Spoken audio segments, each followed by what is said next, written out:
кеш жарық қадірменді достар. Тамаша ойын сауық отауының кезекті хабарын бастаймыз.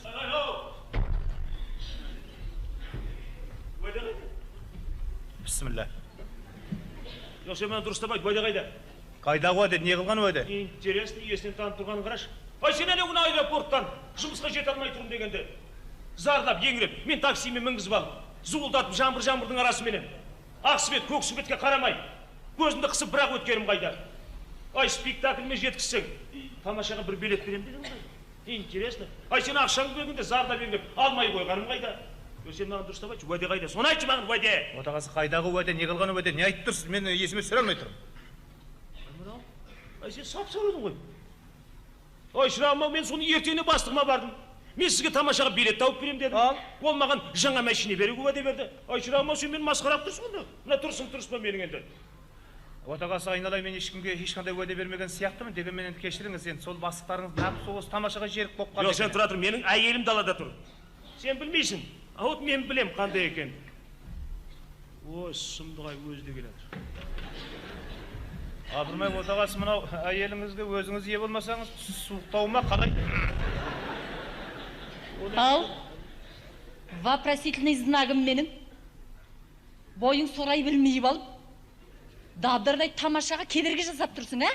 Вопросительный басқа талмай қалды ма? Мынауымыз жеңгеміз жөн кісі болып шығыпты ғой. Құдай берген айналайын. Кешір, тамашаңды бастай бір. Ал енді тамашаға қарсы шығатын адамда болса, маған жібер, мен шайнап тастайын. Ал енді ананың жарасы жеңіл қолдағы дүние ғой. Ал, вопросительный знагым менің алдыма тез. Оған сен кісілердің көзінше бұлай неудобно же все-таки. Жап аузыңды, мен сенің тамашаңды шығарайын. Енді барамыз ғой енді.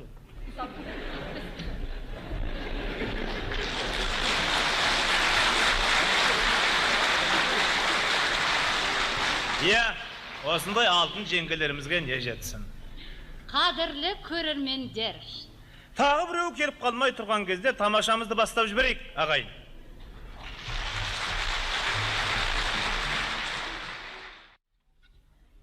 Кенжебек Күмісбеков, аяулы менің мекенім. Бұл әнді Құрманғазы атындағы мемлекеттік академиялық халық аспаптар оркестрінің сүйемелдеуімен әнші Жұмат Махамбетов орындайды. Оркестрдің дирижері Қазақ СССР-ның еңбек сіңірген артисі Алдаберген Мырзабеков. Сағынам сені, аяулы мекен, гүл мекен. Балалық шағым сайрандап сенде көрмекен. Күндіз түні сені кеудемде үнсіз тербетіп, алысқа кетсем өзіңмен налығи бір кетем. Сағыныш қозы өзіңе қанат қағады, күтпейді мені, күндерім зулап барады. Сағынам сені, мекенім туған гүл бағым, өзіңде алғаш бұлбұлдың үнін тыңдадым.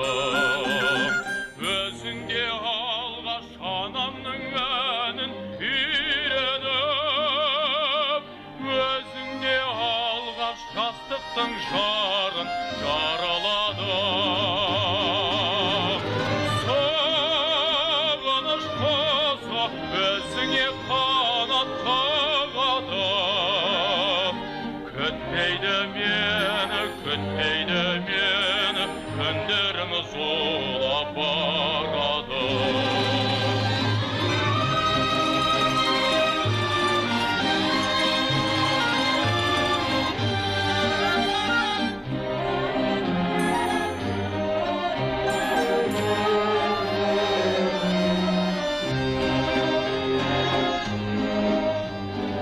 Анадай бейне мақтаныш еткен баласын, әнімді естіп қуанып сенде қаласың.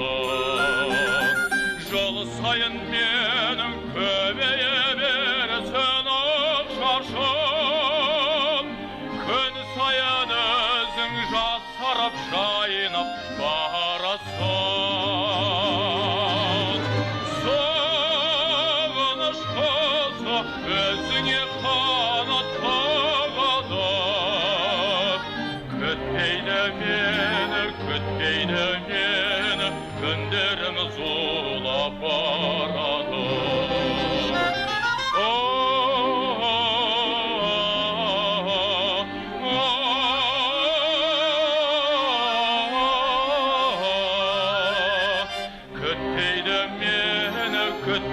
бөленіп күндеріміз зулап барады.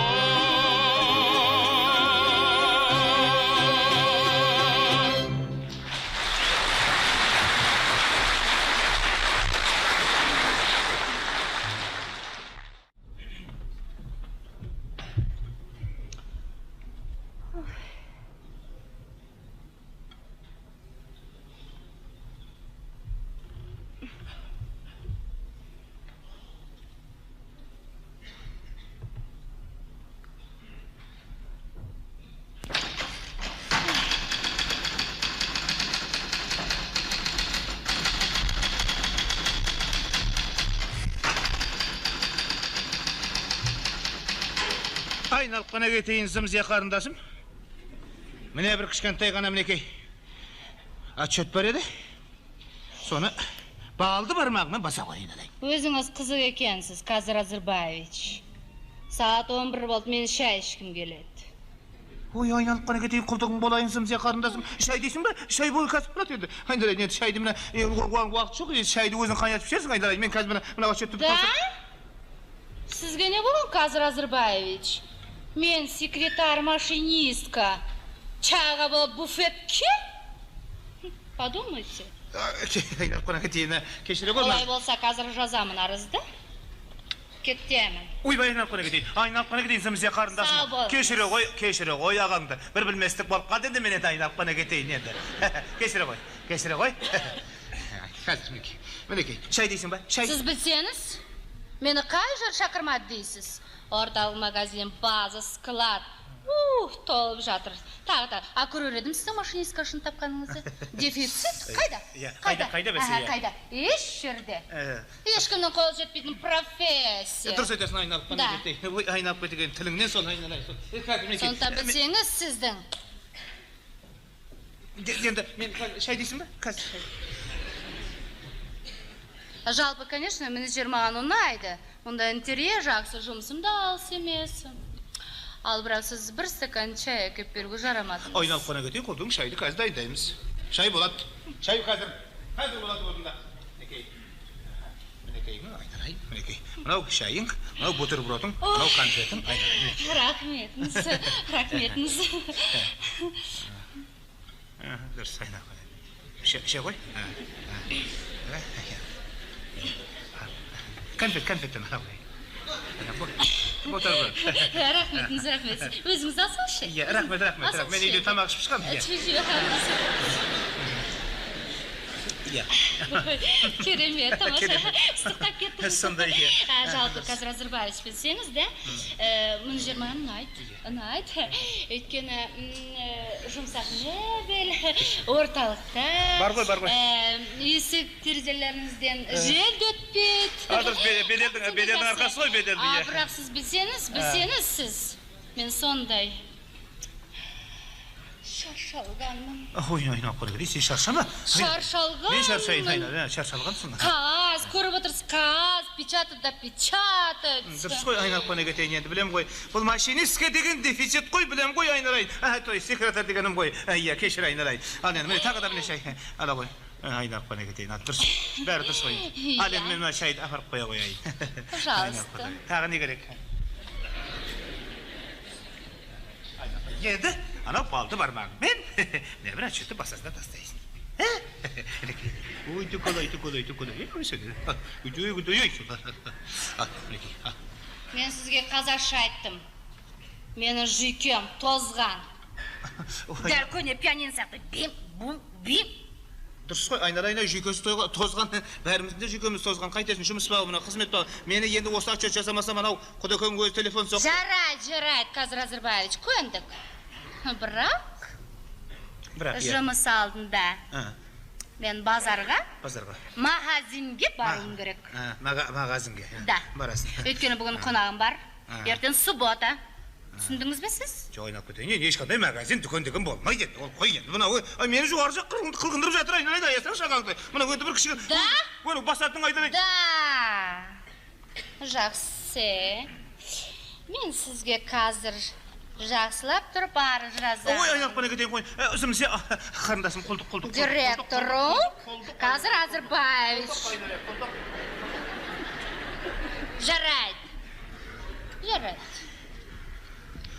Bazarga barsak, bazarga barayık, dükkünge barsak, dükkünge barayık, aynalıp bana gideyim. Sen şarvanı bitireyik birinci ya. Сонымен, Sonымен aynalayın. былай.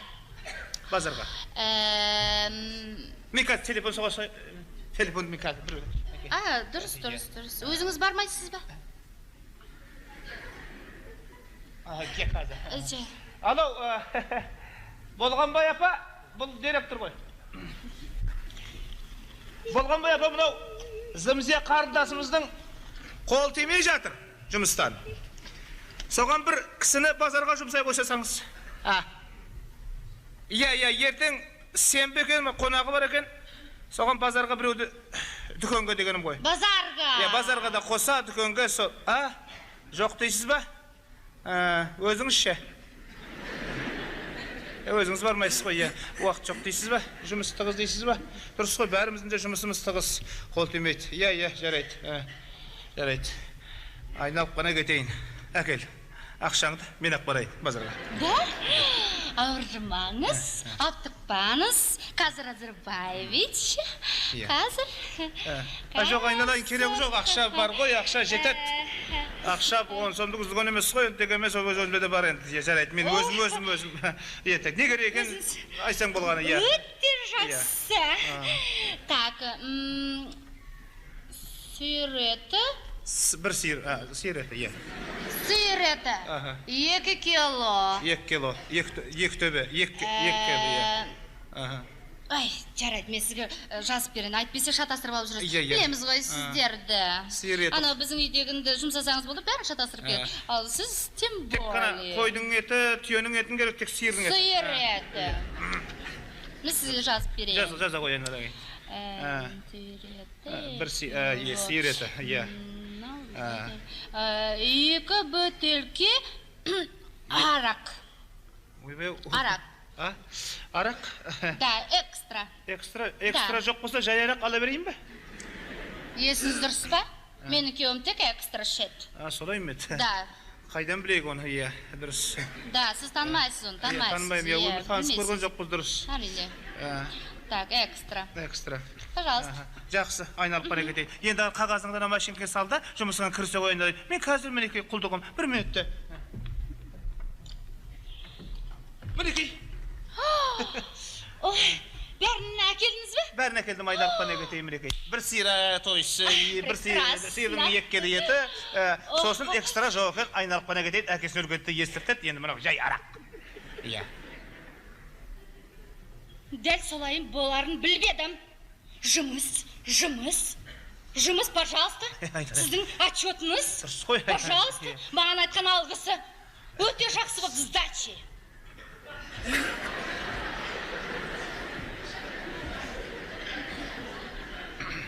Иә, осы қалған, иә.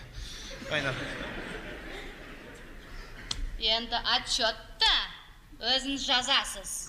Мынау 2 қолыңызбен оның үстіне үйренесіз. Түсіндіңіз бе?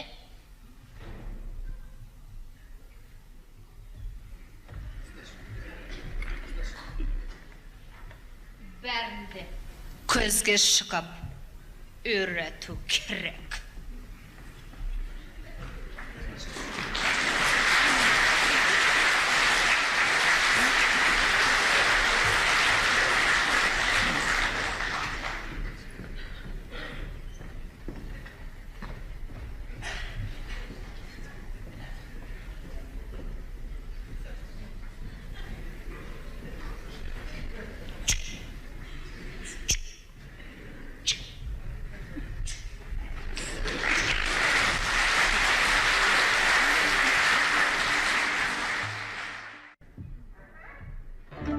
Сүгірдің бұйы аққу.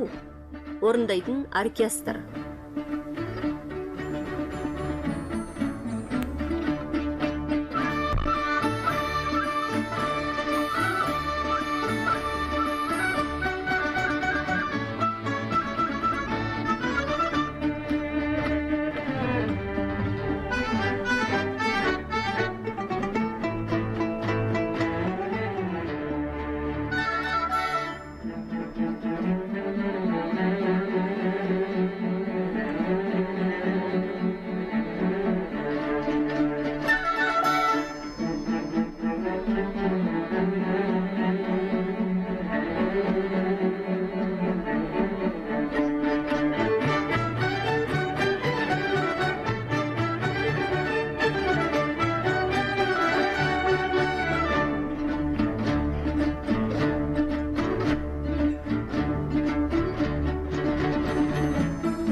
Canım olsa sen uyuyor kızım koy. Uyuyorsun da? Meyde жоқпын. Sen bugün... Dұрыс. Ұйықтап тұрсың ғой өзің. Әйтеуір тек үстіңде пижама ұйқыдан көз алма. Шесемеш шының келеді. Қандай бір көңілденіп бір ән салып келейін десең де мінекей сені көргенде өмір сүргім келмей кетті. Ой, не болды? Жау шапты ма? Не болды? Не болды? Сен бүгін ана Болғанбаевтардың үйіне қонаққа баратынымызды білмейсің, а? Кімдердің? Болғанбаевтардың. Кім ба? Жаңа есіме түсті ғой. Есін емес. Сен есің дұрыс безі. Бүгін үшеуінің де туған күні. Кімдердің туған күні? Үшеуінің де? Иә. Солардың ақ жолы болушы екеніз. Айтпа дейін. Үшеуі де бір күнде туа қалған. Тек жылдары бөлек. Біз сияқты дейсің бе? Бір күнде туған? Иә. Жылдары бөлек? Иә. Қызық айтуыр. О несі кіндей?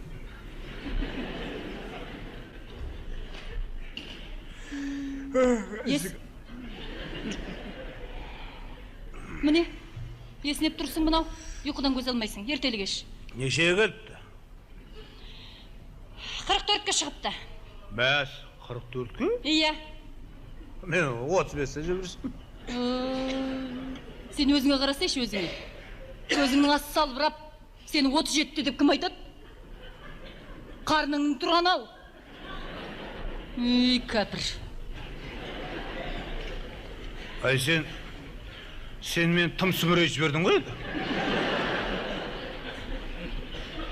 Жарайды, барамыз ба туған көп? Туған көп барсақ енді жақсы, жаман болмайды жағдайымыз. Иә. Ішеміздің әлде файсыға Болды. Олардың туған күндері де сәйкес келеді. Ал біздің туған күніміз сәйкес келмейді.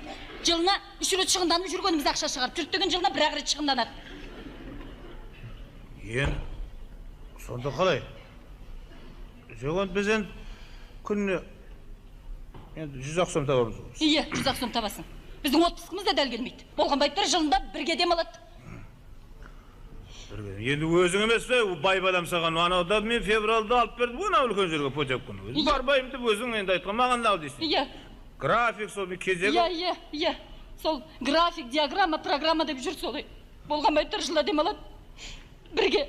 Ай, не болды? Маған қыста бар дейсің, қыста немен жүрем ба сол шаңғыменен? Бірде бір пляжы жоқ. Ай, жаңағына ауа райы ашық еді ғой. Не болды? Болды. Айқылыма! Бөлме сөзімді, әйелің сөйлегенде. Иә, сонымен сол 44-ке шығыпты дейсің бе? Иә. Туған күндері, стапыр. Әйелінің де туған күні. Әйелің де туған күні? Иә. Қызық ай. Әйел нешеу келіп?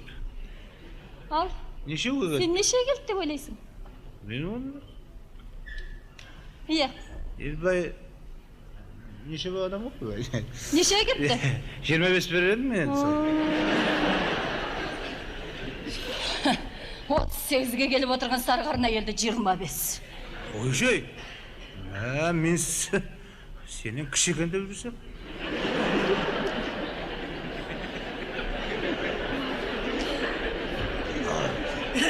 Сонда не? Мені кемпірден келіп тұр ғой, Ой, сен қайда кеттің, қайда? Кемпірнесің? Ой, сенің бұл қатысың жоқ қой, неменен сенің қатысың жоқ? Дұрыс айтасың, менің қатысым жоқ. Менің тіптен де саған қатысым жоқ. Сенің басқа семьяң бар. Я басқа әйелің бар, 25-тегі. Ой, шырағым ой, қандай ел, не әйел, не деген семья, не деп отырсың өзі, қызсың ба? Енді мені кемпір дейсің. Енді өзің ғой. Енді менің 20 демес екенді мына жұртқа айғайлап айтуым керек пе? Қызықсың өзің. Жарайды, осы менің туған күнім, осы мен... Сенің туған күнің мартта туған айым. Март болғанда 8 март.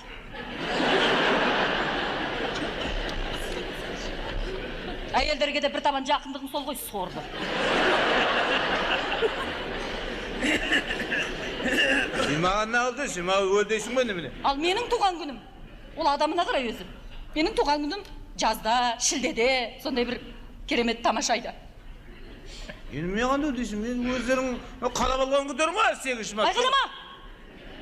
Соған сәйкес келсе маған да Болды, менің бармаймын, мен туған күнге бармаймын. Ой, барайық. Бармаймын. Ой, барайық. Юбилейлері олардың 100 жылдық бармаймын. Ой, барайық. 100 жылдық? Иә. Юбилей? Иә. Ол 44-ке келіп қалай юбилей жасайды? Болған байып 44-ке шықты ма? Ал. Әйелі 38-де ме? 38-ге 44 қосқанда, аха, анау 6 ойда. Жоқ, 82 қой. Ал баласы 18-ге шығып отыр. Ол жетпей кірді. 100 немене? 100 жылдық ай, сенде ой жолы болғыш, жұрттың сондай жолы болғыш. Иә, жұрттың сондай жолы болғыш. Бірақ рет шығынданады. Біздегінің үш рет бармаймын мен, бармаймын. Ой, барайық. Бармаймын. Бармаймын. Мені кемпір дедің ғой, бармаймын. 25-тегі әйелімнен бар.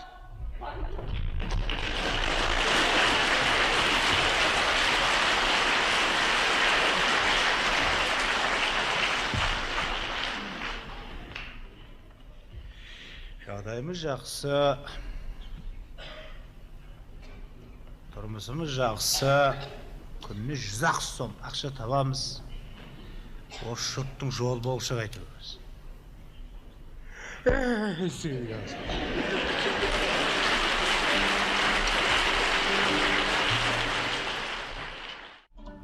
Терме. Тұрмағанбет Ізділеуов. 4 дос. Орындайтын Сардарбек Қожағұлов. Болады бақпалдың бірлік кілті, болмайды бір болғанның жаннан мүлте. Мысалы, мұндайынша етті көле халықтың қолданар деп қайбір ұлтой. Бұрынғы өтіп кеткен заманында дұшпанның қалмайық деп табанында тасбақа, күлкі қарға киік төрті дос қолдау, бастарының аманында сыйласты, шын көңілмен бірін-бірі болған жоқ, бойларының татау кірі бір күні киік ауға кез боп қалып шырмалып шыға алмайтын болдау тұрайын. Қарқылдап көре сала қарға ұшты келді де, бүлкі қайтты болған істі апырмай, енді қалай қына бізде түлкіде, қабақ түйіп бұздау түсті күлкі айтты. Мен қашайын болып ақсақ соңымнан, сендағы қуыз ортақ қақсап ауқырған, аңшы мені көре қойса қуалар қызықтан соң ауды тастап. Ертіп кел, тасбақаны қисын ауды кетейік, алда бертіп адам жауды жатқанда, киік ондай ауғыранып жарамас, жүруіміз кезіп бауды деді де, ақсай басып қашты түлкінің, тұтынарлық тәсіл мүлкі аңшыны, көре сала тұра қулы ұрбап етейін деп. Көпке күлкі,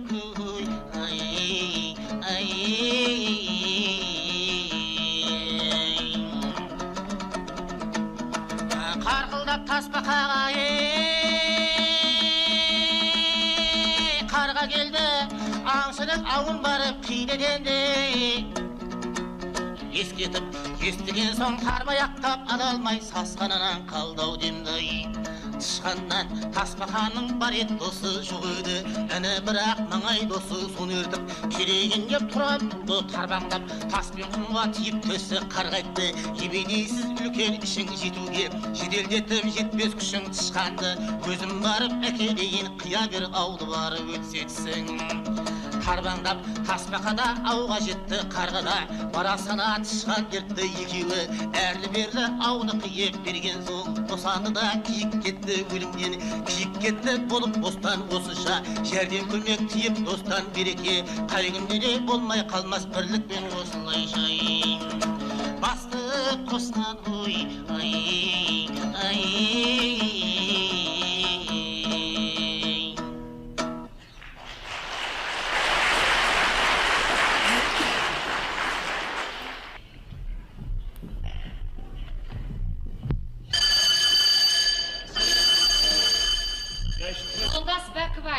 Жайшылық бай. Жолдас Бәкбаев, сіз қайда жүрсіз? Кешірім. 3 күн болды сізді күткелі. Шақыртқалы 3 күн болды, қайда жүрсіз деймін? Жұмыс істейміз ғой біз. Тек адамның уақыты жоқ, неге келмейсіз шақыртқан уақытымда? Айтса айтып өлтірсейші, не болып қатты Сіздің соншама? балаңыз туралы. Так, значит- Баяғы сіздің балаңыз. Иә. Балаңызды білетін болсаңыз өзіңіз. Білмегенде өзім баламды қалай енді? Иә, сіздің балаңыз Так. бүкіл классы бүлдіріп кетті. Бүлдіргені қалай? Түк түсінсем бұйырмасын. Бүкіл мектеп мұғалімдер нервні болып барлығы қалтырап қалды. Осы бәкіп десе бүкіл ел шулап қой берді. Бүкіл мектеп шулайды. Осы сіз балаңызды қарайсыз ба, қарамайсыз ба өзіңіз деймін. Ай, осы Мектеп көрме- жиналысына бір рет келмейсіз. Осы Шақыртқанда келмейсіз. көрмек үйде тәп-тәуір сияқты ғой бір қарағанда. Сендерге жібереміз ғой әйтеуір. Не болды соншама? Тоқтаңызшы, мен айтып болайын, сіздің балаңыздың ерліктерін. Тыңдаңыз. Айтыңызшы ерліктерін. Мінекей, біріншіден өткенде осыдан 4 күн бұрын, 4 күн бұрын әлгі директордың әйнегін арақ атқымен сындырып кетіпті. Атып сындырып кетіпті, білсеңіз. Құдай сонда сөздеп. Ой, біз бала кезімізде директордың шляпсын атып ойнайтын тұғынбыз. Содан Сұлтанбек досымыз екеуміз. Тұратыңызшы, балаңызды айтып болайын бірінші. Сонан кейін балаңыз сіздің осы 3 күн бұрын, әлгі тарихтан сабақ беретін мұғалімнің орындығына кнопка сеуіп кетіпті. Кнопка дейді. Мына біз Құдайға шүкір әлгі Сұлтанбек досымыз екеуміз сотқы деген шеге болады мынандай. Соның үшін жоғары қарап төбелеткеге қағып қойғам. Нормально, шамалы ауырып жүріпті, кейін қайтадан сабақ берді, онда тұрған не бар. Содан бір... Тоқтаңызшы, сіз немене күле бересіз? Без берекетсіз күле бересіз. Тыңдаңыз, әрі қарай, тыңдаңыз. Осыдан, алдыңғы күні. Тағы не істеді? Әлгі балаңыз химия сабағында реакция жүріп жатқан колбаға немене әлгі кислота құйып жіберіп, бірнеше оқушы күйіп қалыпты. Жеңіл Күйіп қалыпты деймін сізге. Күйіп қалыпты. Ой, біз баяғыда бала кезімізде бір стақ колма білмеймін, стақанда тұрған еді. Екеуін біріне құйып жіберіп, мектептің жарысы жоқ. Содан Сұлтанбек екеуміз... Қойыңызшы, тоқтаңызшы, сіз не деген адамсыз өзіңіз, а? Тоқтаңызшы, балаңызды тыңдап алыңызшы бірінші. Тұрмыз ғой. Күле бересіз. Мен сізге күлетін нәрсе айтып тұрмын ба? Сонан кейін, кешегі күні балаңыз сіздің алдыңғы күні, кеше әлгі балаңыз аға пионер вожатыйға айта алмай тұрмын. Оның ондай айтатын жоқ еді ғой. Айтып қойды. Жаман сөз айтып қойыпты. Құдай, ойбай, біз Сұлтанбек екеуміз баяғыда пионер вожатыйға кезек хат жазатын ғой. Сонда сөздіп, мен сені сүйем, одан кейін күйем, мен сеңе ератам, приходи к моим воротам деп. Содан бір Сұлтанбек... Қойыңызшы. Қайдағы шайдағын айтып, басыңыздан өткен бірдемелерді айтып, басты шатасасыз. Өзімді шатасып кеттім, Құдайым-ай.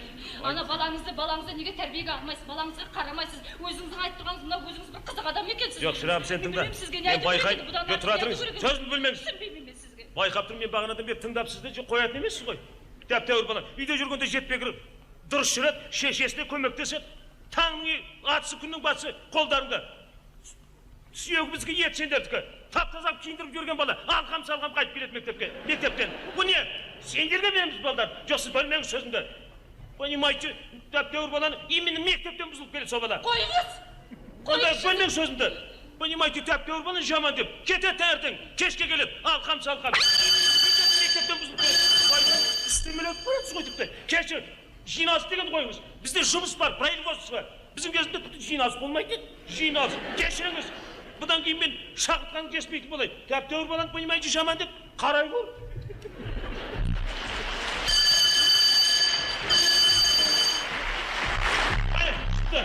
Жөндеңіз. Білем мен не істейтін қазір. Жөндеп алыңыз аналарды. Понимаете.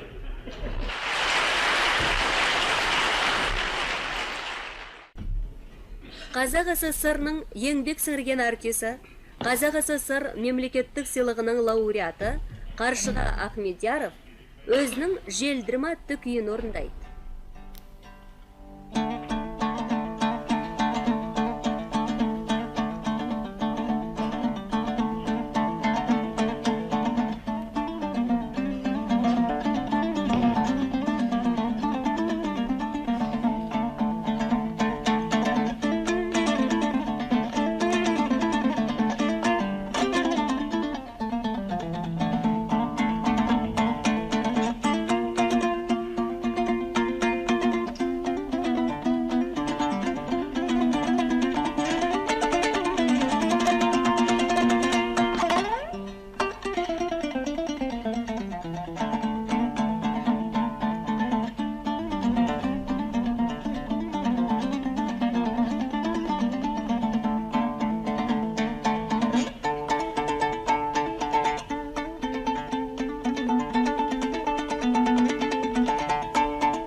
халық әні Көкемай.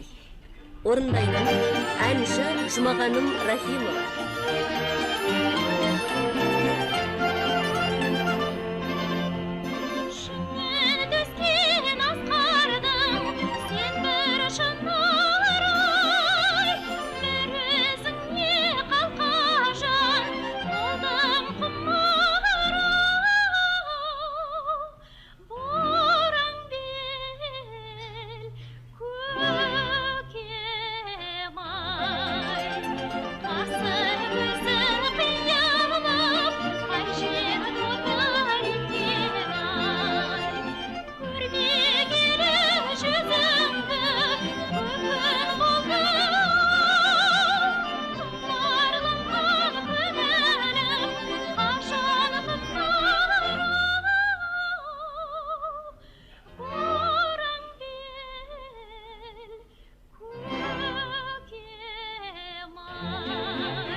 Келесі тыңдайтындарыңыз Жүрсін Ермановтың сөзіне жазылған Сейтқали Қайырғалиевтің әні «Келді көктем».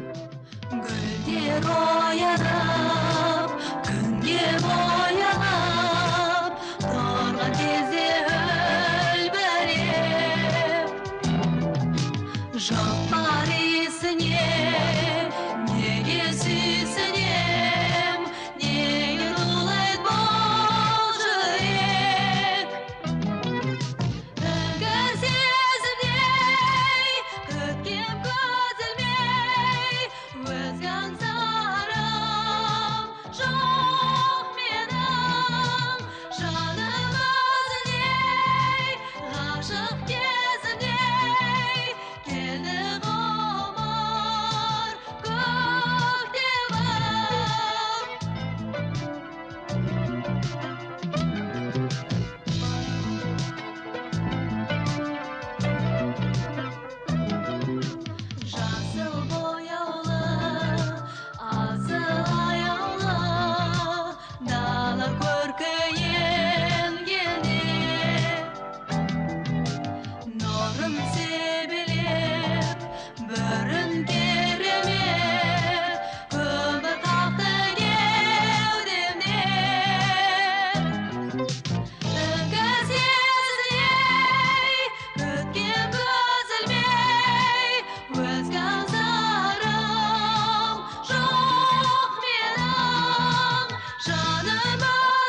Сейіт Кенжахметов сайлау.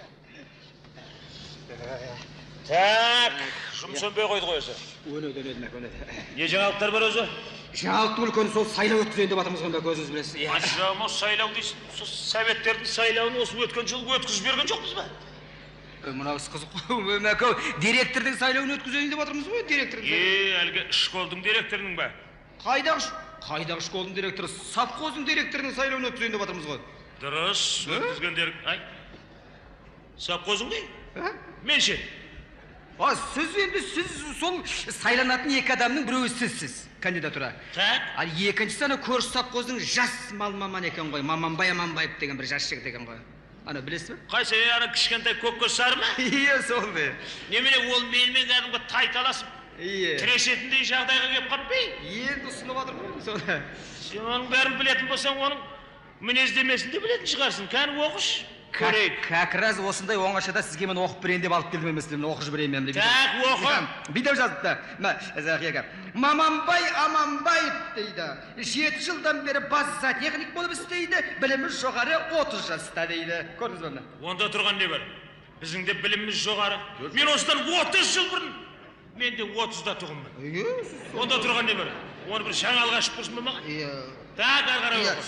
Еңбекке ынталы, жаңашыл, еңбек адамдар алдында беделді, мінезі сабырлы.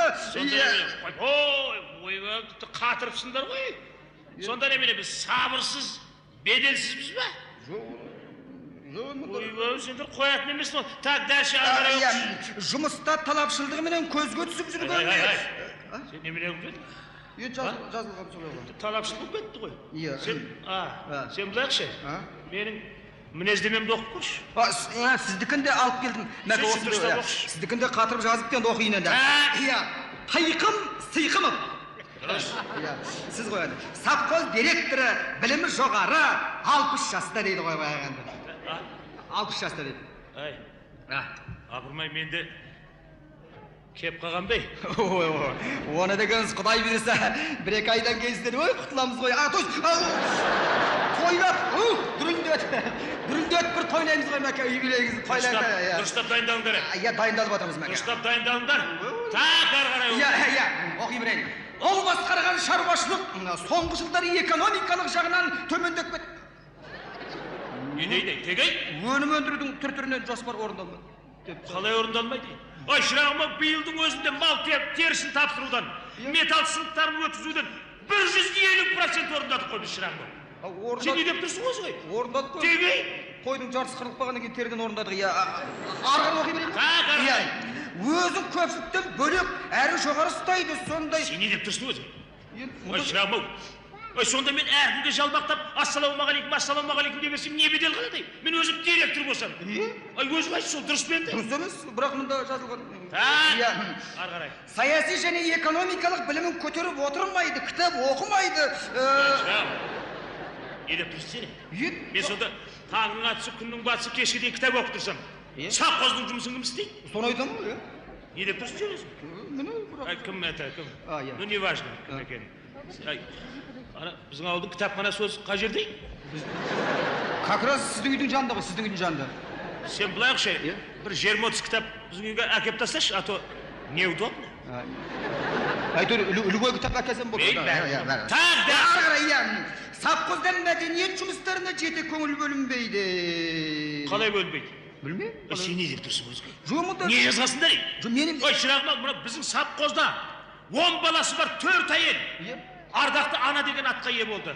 Болды ма? Болды. Өздері балаты. 4 семья. Жастар үйленді, той өткіздік пе? Өткіздік. Жас күн келіндердің бәрі ек қабат. Көшеде талдар көшіп тұр. Одан арты қандай мәдениет керек саған? Енді оны жаңа түскен келіндердің бәрі ек қабат. Енді оны өздеріңіз ғой. Арғыл оқи берейін. Так, дәл қарай. Шаруашылықты ескі әдіспен басқарады. Кеңесшіл, кеңес.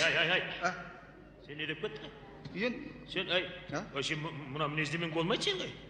Сен бұлай, сен бұлай дұрыстап, бұлай көтерін күреп, бұлай ниетін күреп, нағылын қырап, мақтан қырап, бұлай нағысаш?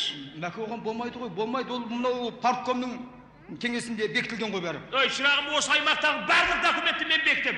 Не деп тұрсың сен шырағым? Ойбай, ол аймақтардың бәрі бектесі ғой, бірақ мынау әлгі саяси идеологиялық жағын партком бектеді ғой бізде.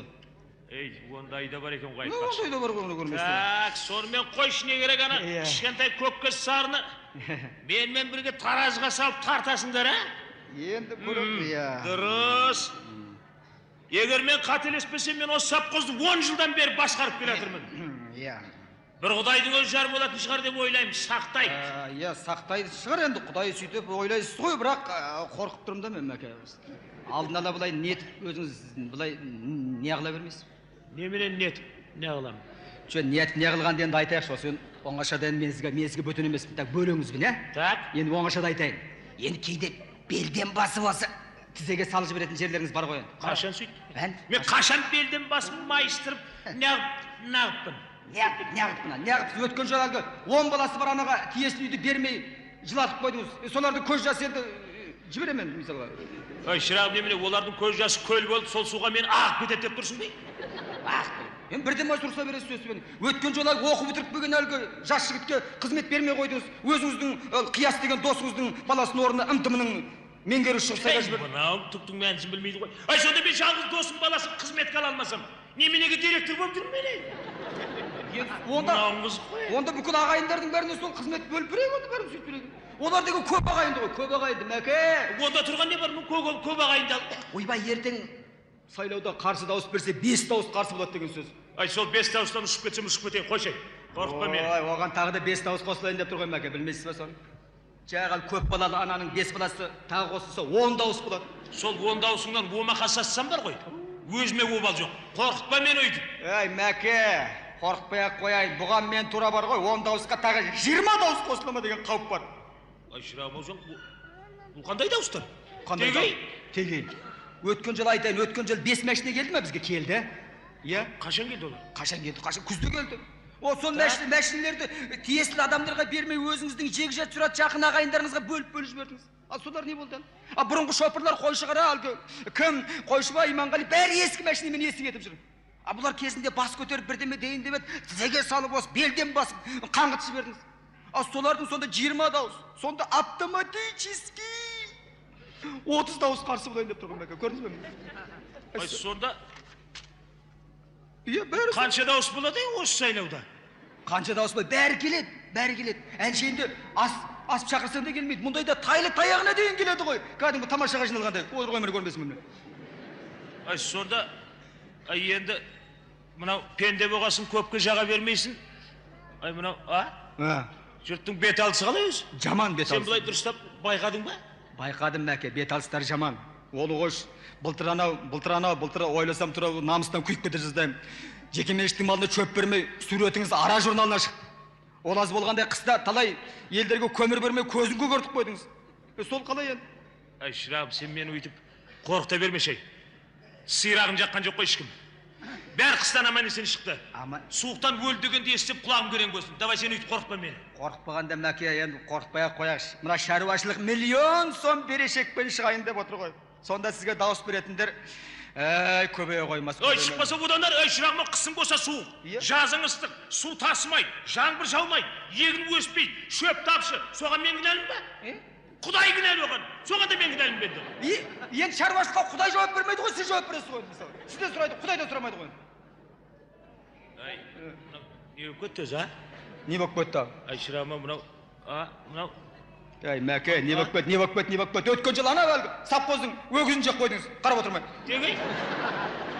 Қашан жедім? Қашан жедім дейді? Жеп қойдыңыз. Мен ба? Аллай, мұнан қара, соны айтам деген Айбардың аузы аяғырақ болған жоқ па, соны айтам деген. Ай, ол ертең сайлауда жағы Айбардың да қатса ма? Қатсады. Айбар да келеді, Қайдар да келеді, бәрі келеді. Түгел келеді. Мен қорқам, мәке, қорқам, өзім болған нөңген қорқам ғой көнештім. Текейді өзім үшін қорқам даже. Осы сайлауда дауыс ала алмай, дауыс қылып отырып қаласыз ба деп қорқам мен. Ай, кім еді сенің атың? Не важно? Бұл қалай болып барады өзі? Қиын болып барады мәке. Қиын болғанда бұл жаман болып тұр ғой. Сен бұлай бет алысын қарап, бұлай байқап, сөйлесіп көрдің бе? Мен мынау, менде ел жағаламасам болмас. Вот, мені көрдіңіз бе? Енді ақылға келдіңіз. Ел жағаламасаңыз болмайды. Бұрын жағаласушы едіңіз. Енді жағалайсыз. Жағаламасаңыз болмайды, мәке. Сен өйтіп қыршаңқы сөзді айтпа маған, қалжыңды қой. Иә. Сіркем, су көтермей тұр. Мен кейінгі уақытта жүрегім ауырып жүр, сен былай қылай. Иә. Қалай қыласыз? Үйді жағалап дауыс жина. Мен ба? Иә. Иә, сіз не істейсіз? Мен ауруханаға жатам. Сіз ба? Мен жүрегім ауырады. Солай ма? Мен жаман ауырып жүрмін қазір. О, соңғы кезде тұрыңыз біртүрлі болып жүрсіз. Вот солай болып жүр қазір. Мен қазір қатты аурумын қазір. Сіз жат. Сен сөйтші. Сөйтейін, сосын анау, Иә. маған дауыс көбейгендер, дауыс бергендер болса, көбейген болса, маған хабар бер. Сен сайлауды оған дейін кідірте тұрай. Мен тұрсам ғой. Мен ауырып жүрмін. Сіз шөте тұрыңыз біртүрлі болып тұр шөте. Ұқтың бай? Ұқтым. Сен сөйтші. Сөйтем. Барыңыз. Бар. Бар, оң жаңа.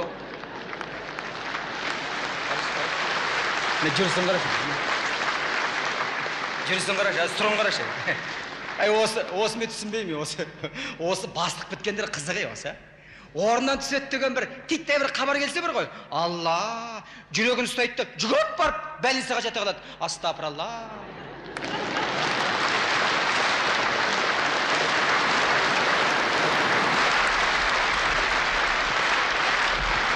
Серік Сейтмағамбетов, Зейнулла Шүкіровтың соңғы монологы. Орындайтын Берік Жүсіпов.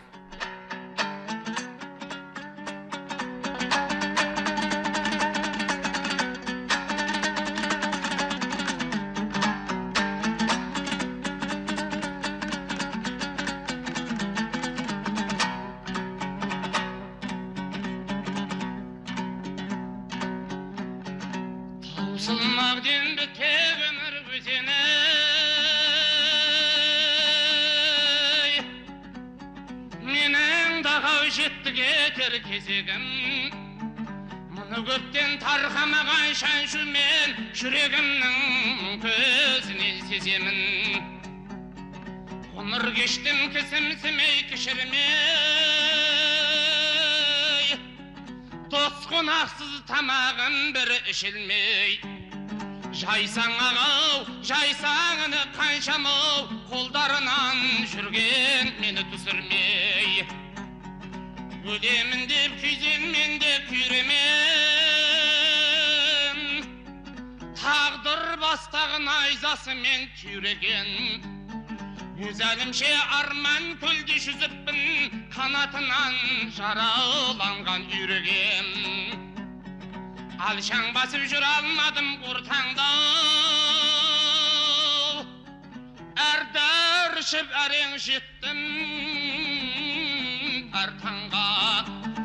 Емханадан ен шалалмай кәйтейін, палатада жазып бердім қолтаңбай.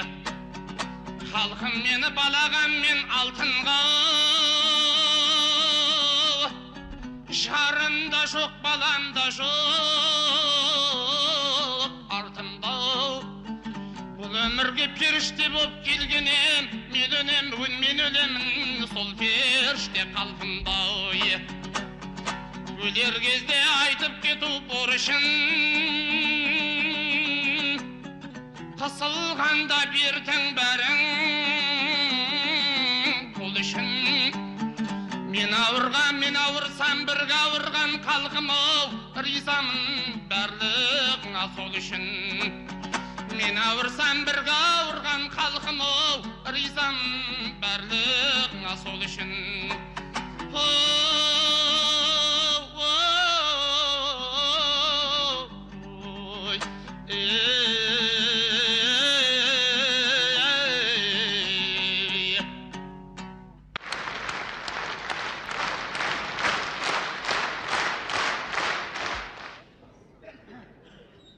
Берік Садыров, оң жамбас.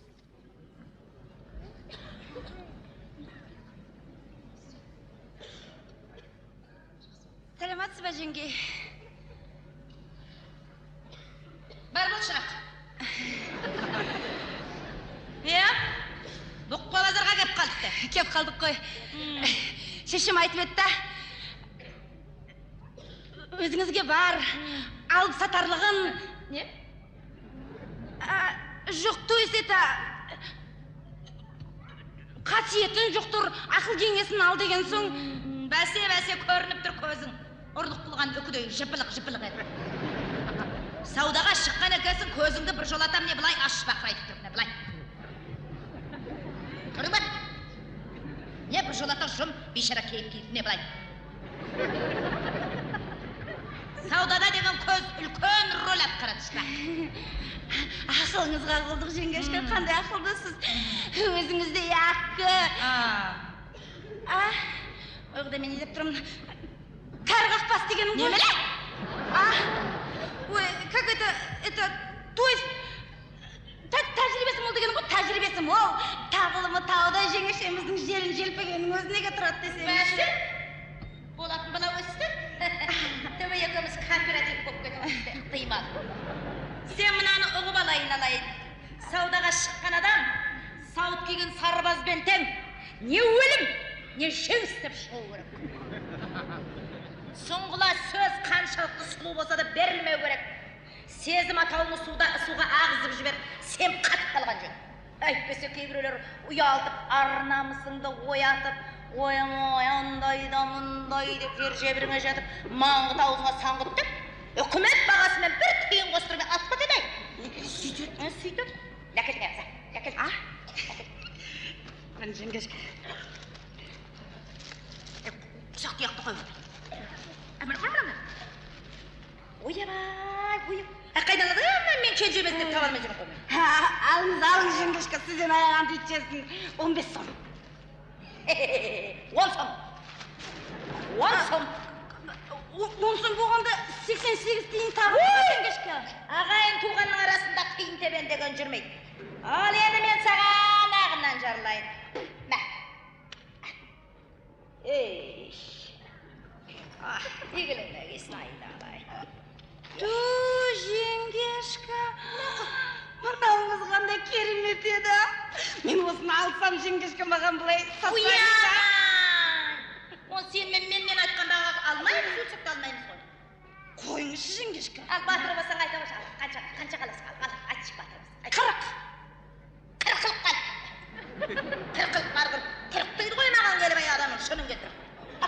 Енді жынданбай қойыңыз енді ашуланбай Не ашуланбай? бір жолға. Ашуланам мен, ашулану керек қой андасында бізге. Ашуланып тұрған жөн. Айтпесе кейбіреулер болады, не алмайды, не қоймайды. Мазақ еткісі келеді. Сондайда, айғайға басып жібер. Табанын жалтыратыр. Саудада деген тактика деген болады, тактика. Адам тани білу керек. Білдіртпей оң қайын тапсаң, оң жаңбасқа түсті дей бер. Ал кейбіреулер жай сұрай салады. Ондайға жай жауыңды аяма. Кейбір қаланың әккі қулары қайта айналып келіп сұрайды ғой. Сен де сол кезде сызылағыр. Соңғысы еді. Арзанға беретін болдым ғой. Қап, өзім асық істедім. Айтедім, бүйтедім деп. Көтерме бағаның төбесіндегісін ғана түсіріп тыста. Алып кетеді. Ал кейбіреулері бар ғой, айналшықтап шықпай қояды. Құдайдың бергені. Онда екеу табылса тіпті жақсы. Өзіңнің бағаңды орталарына лақтырып жіберді, талтайып тұра бер. Бір өліп бір қасы, қай жеңген сенікі?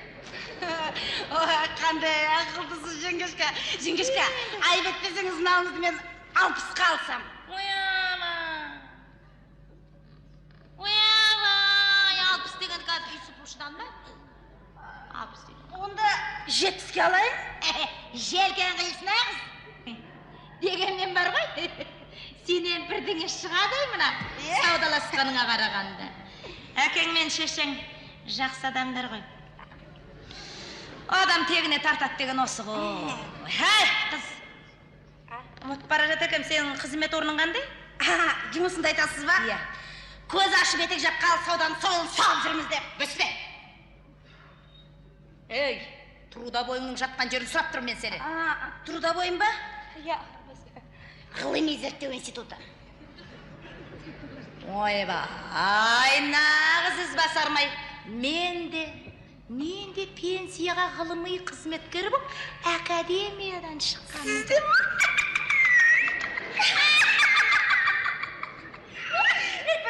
Жа, уақытты көп сөзбай, мен саған керекті деген айтып алайын. Сен қобан. Жақсы. Біріншіден, саудаға сақал жүрмейді. яғни екі туып бір қалғаның түгіл әкең келсе де арзандатып беріп жүрме. Автобуста орын берген сияқты ғой. Үлкен анау ақсақал, бала көтерген бала келсе бері салып жүрме. Ой, о не дегеніңіз жеңгешке, автобустың өзінде орын бере қоймыз біз, ек талай қой. Дұрыс. Екіншіден, саудаға шықтың екен, мына үлде мен бүлдеңді қой, жұпыны жүрген жөн. Үшіншіден, үнемі бетіңе маска киіп ал. Бейшаралық танытып, сол бейшаралығында айтып ауыз жаппағаныңда пайдасы бар. Алып қал дейме саған. Ендігар еш жерден ала алмайсың. Мынау соңғысы, мен кетейін деп тұрмын деп. Әйтпесем мойның асып алып, мен саудаға шықтым екен деп, әрлі-берлі жүргенмен соңбайды бала. Саудаға шыққанда 12 мүшеңнің бәрі де түгел жұмысқа кірісу керек қой. Аяғың жүргенді білсін, көзің арбағанды білсін, тілің сайрағанды білсін. Керек жерінде мына жерді былай жұмыс істе. Охо, терім бір көте қалды, шашып кеттім ғой. Бүгінгі осы жетер. Рахмет, жеңгешке, рахмет, қандай ақылдысыз. Жеңгешке, анаңызды мен бар ғой, 80-ге секірттім. Ой, көрдіңдер ме? Ақшаң дайындай бер. Көрдіңдер ме? Көтерме бағасы 60-80-ге секірттім. Маған әккі деп тұр. Қызай, жарайды, мен асығыс едім, өзің айтпақшы. Сенен аяғын итчес, ала қойма, ала, асығыс міне. Егелің әйгей, шешеңе көзім салап алам. Шешеңе сәлем айт. 80 су. Дұрыс. Салап алам дедім ғой мен саған. Шешеңе сәлем айт, қалған ақыл кеңесімді мен маған арнаған көйлегін киген күн айтып. Бар. Сен мен танымайсың, мен сен танымайсың. Бар. Рахмет, жеңгешке, рахмет.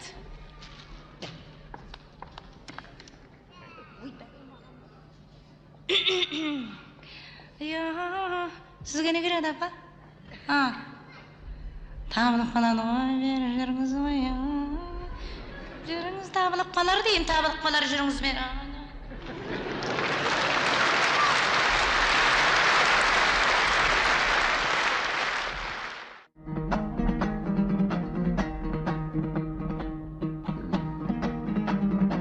Ай берекем құтты болсын келіндерім, неліктен ала-құла көңілдерім.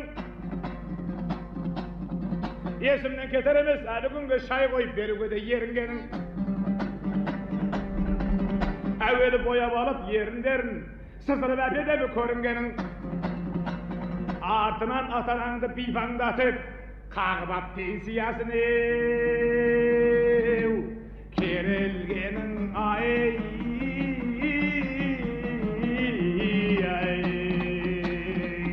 Ой жасаң. О шошаңдаған домбыраңыз бір көзімді ағызып ұнады-ау. Осы көзді ағызбай тұрғанда құдеке мынау қыз келіншек тақырыбына айтсақ қайтеді? Абай айтсақ мен любайын атаймын. Ал бастаңыз. Мен саған сөзімді кезегімді бердім. Апық етесің, сен жас баласың ғой, болашағың бар. Біз асарымыз жасап, асарымыз асан адамыз сен. Мен саған бердім, қапық етесің. Жоқ, сіз енді бастап қойдыңыз ғой, енді бастаңыз. Бастадыңыз ғой, бастаңыз, пожалуйста. Алынмай жол беріңсің, мен саған беріп тұрмын ғой. Жоқ, сіз енді бұлай қарныңыз бар, мұртыңыз бар деген сияқты бастаңыз, пожалуйста. Ай, дедей мына бала. Ай, сенің де сақалың бар ғой, сақал жиған қалыппыз ғой біз енді. Сақал жиыласаңыз бастайық онда. Ал басын. Қоя тұрыңыз, хоу, біз бастап жатырмыз ғой. Мақұл бастайық. Ахоу, айда. Оу, әйелдер тойлар көктемде дүние гүлдеп жатқандан-ау. Еркектер тойлар дірдектеп, ей, қақаған қыста ақпанда.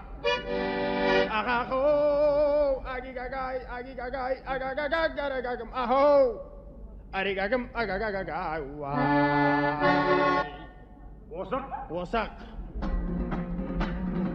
Сізді де көреміз ғой қазір. Ey kızlar arnab şempide Saldırganı alıp kıp Erkek karnap salganı Vıytrizvetili jarıktık ey Ay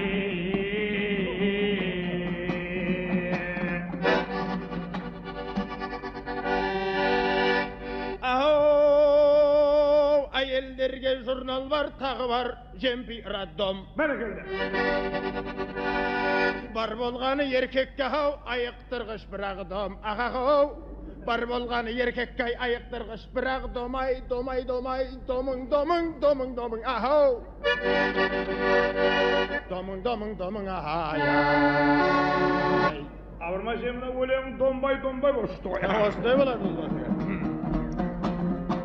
Бұл сіздердің қалықтарыңыз отыра береді екен де бір қол соғу деген бәрекелді де бір көтеріп отырушы еді ақындарды.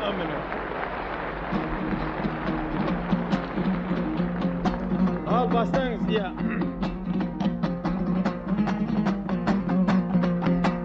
Ай, еркектерге шабуылдар! Қыздарда көп дайындық. Құда ақшын мен шалбардан баяғыда айырылдым.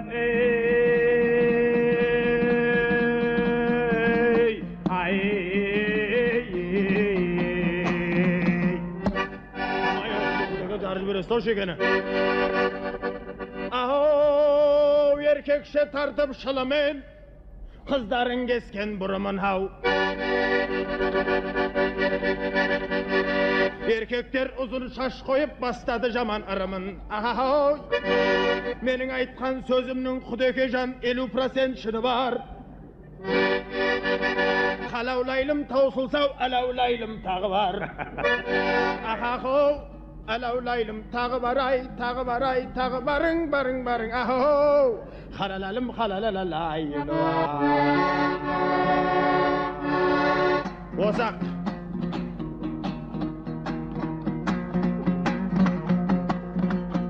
Ай, еркекпен әйелі қашанда жүр адам-ау жарыспай. Өзіңдей әпедемі жігіттер мінекей, сақан мен сырға тақты қалыспай.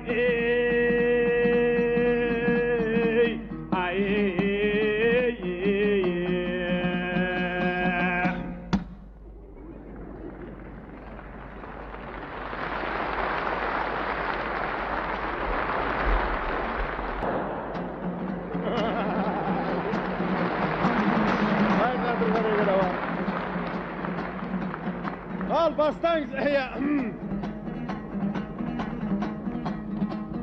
Ей, әйеліміздің гүліміз,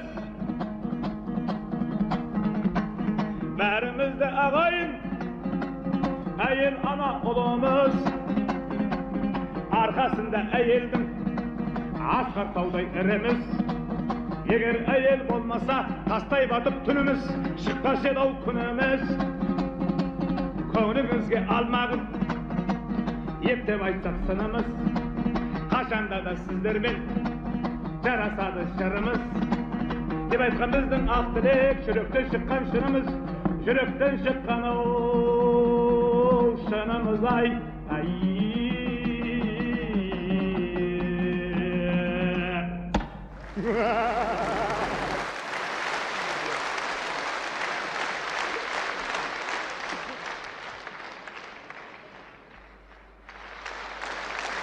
Халық әні Тобылғысай. Орындайтын Жанар Айжанова.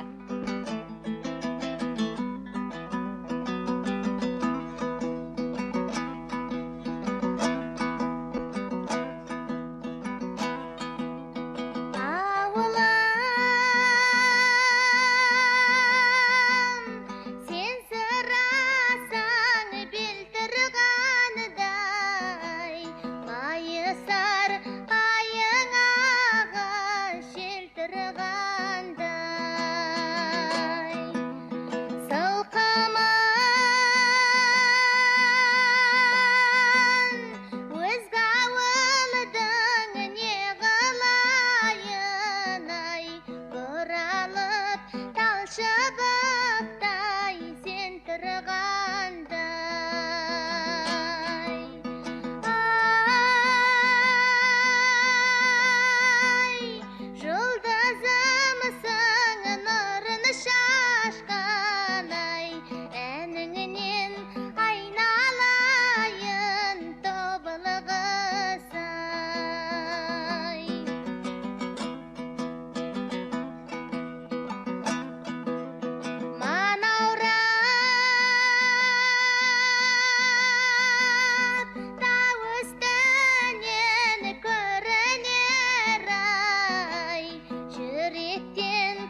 Келесі тыңдайтындарыңыз қазақтың халық әні «Бері келші ай».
Тоқсын Құлыбеков, ақын.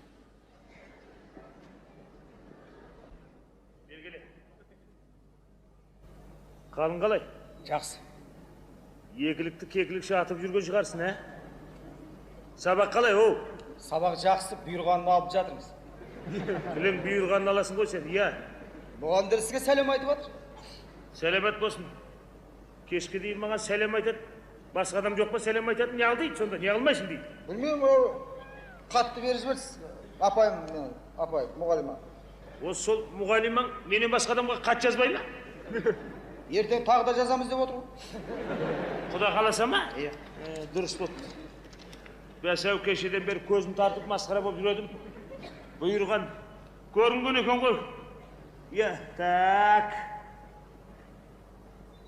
Дүмбілес, дымбілмесміштің папасы дейді. Балаң сумый. Екіге екіні қоса алмайды, қоса ала алмайды. Не қосасына ала алмайды. Өзі алынбайды, мен басында қостым. Орыс тілінен диктант жазса, бір сөйлемнен 99 қате жібереді. Кейінгі уақытта тағы да бір өнер шығарып жүр. Ол қандай өнер? Мен қайдан білем, жазған шығарады. Кейінгі уақытта балаңыз ақын болған. ұстаздарын мазақтап өлең шығарады. Ол қандай өлең ай? Ай, шырағым ау. Ай, біздің тұқымнан ақын шыққан жоқ қой тіпті. Ай, сен кімге тартып ақын бол дейсің ай? Мен немене? Әжем айтушы еді ғой. Бала деген бір қонған қонаққа да тартып кетеді. Не дейді? Қалай дедің ай сені? Сонда бір қонған адамға бала деген әкесіне тарту керек. Кімге тартады басқа? Мен кезінде біз үйге бір ақын қонған шығар, мен соған тартып кеткен шығар. Ай, сен қалай тартып кетесің? Ай, шырағым, не деп шығардың? Ақыным. Айтшы. Шығарғандана биология. Айсай, не деп шығардың? Өлеңді. Енді Мәриям апайға шығарған өлеңді айтайын деп тұрмын ғой, биологиядан. Оқиын ба? Оқы. Биология сабағы оқытпайды жаңаны, ал Мәриям апайдың ашытпайды қабағы. Қабағында нең бар? Ойбай ау, қабағында нең бар балам ау? Түсінсейші, мені ашылмай қалса жабылды неге қалмайды, сабағың неге оқымайсың сөйтіпте? Өз кешкеден ұрса береді. Ай, саған ұрыспағанда кім ұрсады? Сумый. Мен болсам өлтіріп берерім. Қаныңды ағызып. Иесі, қазір балаларды ұруға болмайды. Қазір балаларды ұратын болса тұра соттайды. Өзің заңнан дым білмейтін, мақұрым екенсің. Айналайын, балам ау, сенің заңда... Ай, заң сенің етең, Құдай ау, неге сабағыңды оқымайсың сені? Тағыңға шығардың өлеңді. Аяма. Тағыңға шығарғандана историядан беретін Мәженова апайға шығардың. Кім дейді? Мәженова. Ей, Мәженова біздің туысқанымыз. Менің әпкем. Не деп шығардың өлең? Енді кейде сөйтіп туысқандарға шығарып қойса бар ғой, қалған мұғалімдер сескеніп жүреді. Көрсетем мен саған сескенгенді. Не деп шығардың өлеңді? Оқы! Құдай-ау, көрсетпең аз еді ме? Не жаздық апайсаға Мәженова? Өзіңді тамашадан айнытпайды. Актриса Лида Каденова. Ай, ол Каденова, ол актриса. Айнытпай салатын себебін айтайын, ол актриса. Оны достық әзіл дейді. Менде достық әзілмен шығар. Не дейді? Сенің әзілің не? Достығың не сенің? Әй, ол сенің құрдасың емес. Апаң сенің, менің әпкем. Оның үстіне мұғалімің ұстаз дейді ондайды.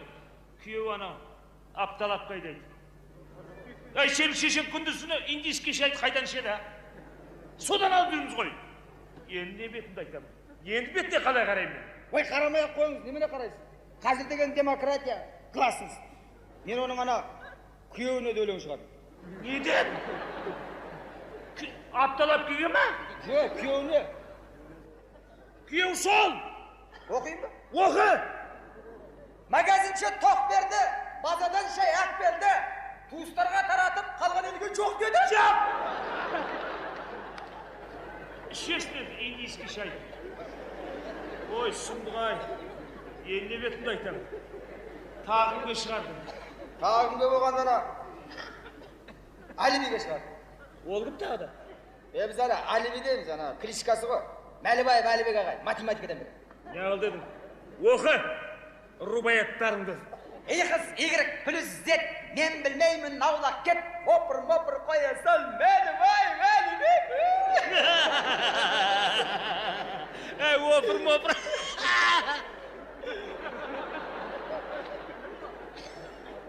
Қандай опыр-мопыр? Опыр-мопыр дегенде... Опыр-мопыр деген өлім көрші емесім шықтым.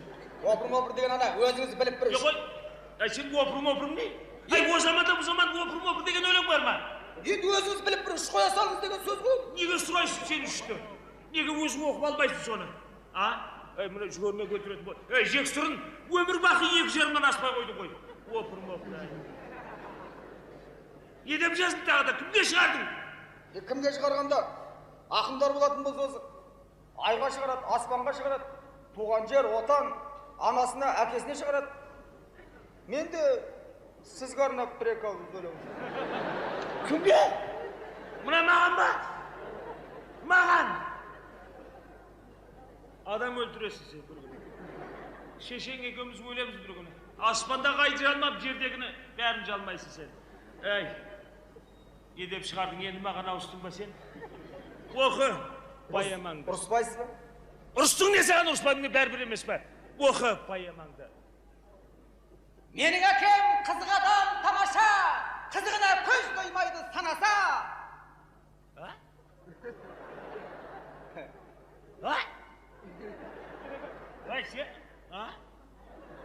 сен мынау бағанағы өлең сияқты емес, мынау дұрыстау сияқты ғой. Вот. Жаңа өзіңіз біздің Сматыр, тұқымнан ақын шыққан жоқ деп едіңіз. сен баяғыда біздің тұқымда бір ақын болған екен. Соған тартқасын ғой сен. Сен аспай дұрыстап оқшы. Анау бұрынғы өлеңдерге қарағанда мынау дұрыс екен. Басынан бастап оқиын ба? Басынан баста, асықпа. Асықпа. Менің әкем қызық адам тамаша, қызығына көз тоймайды санаса.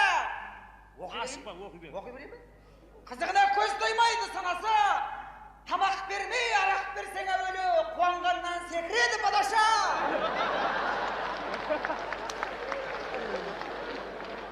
Кім секіреді? Қалай секіреді? Неге секіреді? Көрсетем мен саған секірген.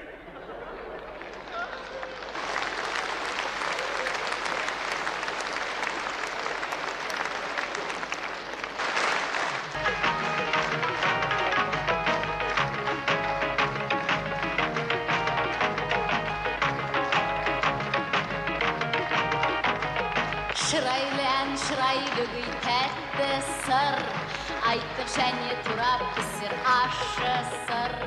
Емді білдің тым қашаның жүрегін, жырлаймыз біз тұтастығын әлемнің. Тамаша, тамаша.